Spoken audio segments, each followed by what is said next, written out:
The Tales of Limindoor Woods by Sieglinde Francesca, Book 1, The Way of Gnome.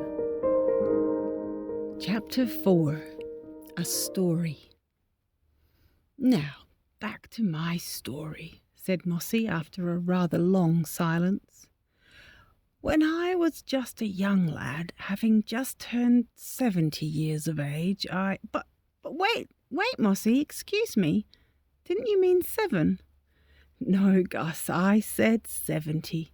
Now, what is the second golden rule of gnome? Mossy asked, smiling. To always be truthful, said Gus.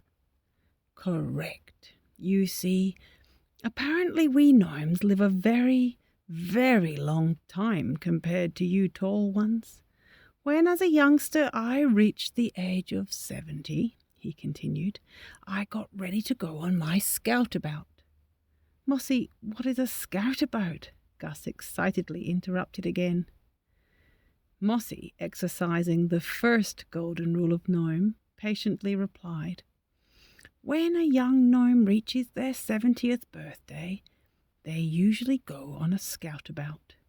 That is a trek into the wilderness that could last from 1 to 10 years or sometimes even more. It is a time for youngsters to see the world, meet other gnomes, have adventures, and decide where they wish to live their lives. And most importantly, it is a time to decide what their gift is and how they wish to give it. Mossy paused again, giving Gus time to consider this. Then he continued, a gnome always leaves home on a scout-about with a brand new cap and a stout new bag packed with a new shirt, a new pair of trousers and 2 new pairs of socks. There is always some good travelling food packed as well, something lovingly made by someone's special guardian. And of course a few extra items are packed to give as gifts to anyone who may be met on the way. Those could be leaf-wrapped seed cakes, pretty stones, nuts, or the like. Well, when at last it's time to depart, everyone in the village comes to say goodbye. It is always a very exciting day. Meese stretched in his sleep. Gus sat there imagining what it would be like to go on a scout-about. He thought it would be both wonderful and also a bit frightening. Well, I walked for days and days, continued Mossy. I didn't meet any other gnomes, but I did come across some woodland animals. I really had no plan where I would go. I thought it would be fun to see where the sun came up, though, so I headed in that direction. Do you know what direction the sun rises in? I went through woods, across meadows, uphill and down. I crossed lakes. By the way, a slab of bark can make a very handy raft. And I forded streams. Eventually, when I was not far away from what I now know as Limindoor Woods, I had an adventure. Gus sat rapt in attention, wanting to hear more. I was in a forest and it was starting to get dark. It felt and smelled like a storm was brewing. You know that wonderful smell, don't you? And I needed some shelter right away. Just ahead of me, I spotted a welcomed hollow log. Of course, I knocked on it to see if anyone was living there. That's the polite thing to do. And since there was no reply, I crawled into it, and just in time, since crack, bam, boom, there was a bright flash of lightning nearby and a hearty roll of thunder. And then the rains came. Oh my! Drops pounded on my log house as if on a drum.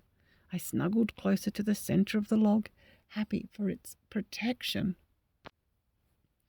After a while, in spite of the ruckus of the storm, I sensed that someone was behind me. I turned, and all I could see was darkness. Something was filling that end of the hollow. May I come in? A plaintive voice asked. It's awfully wet out here. Well, I could hardly say no, so in he crawled, rocking the log as he came. When he was quite close, I could see 2 big, dark, sad eyes peering at me through a white mask. My guest was a raccoon. Well, no sooner had he settled in when I heard another plea to enter. This time it was a skunk.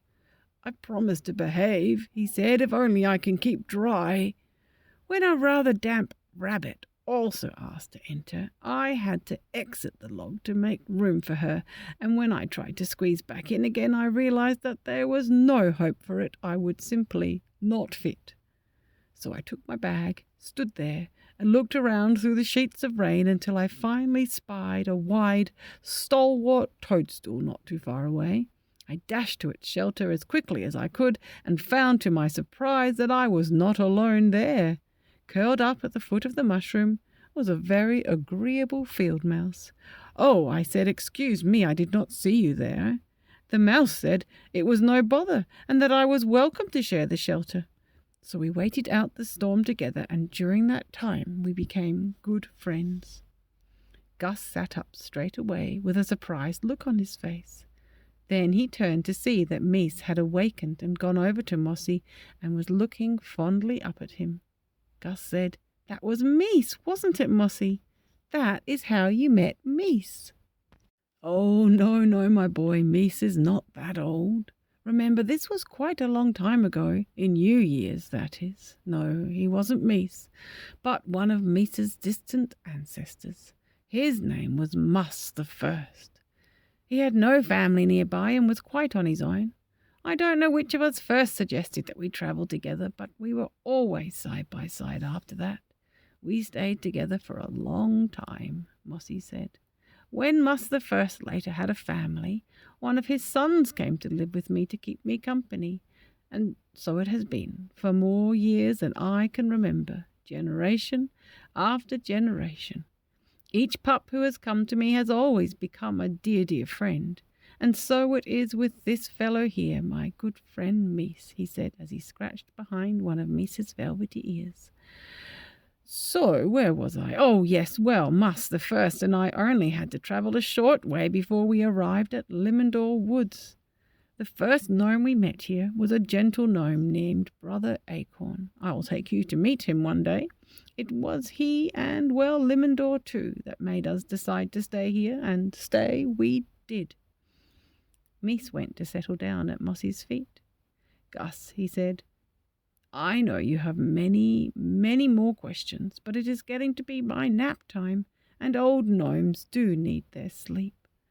Why don't you come back again another day, and I will try to answer those questions of yours.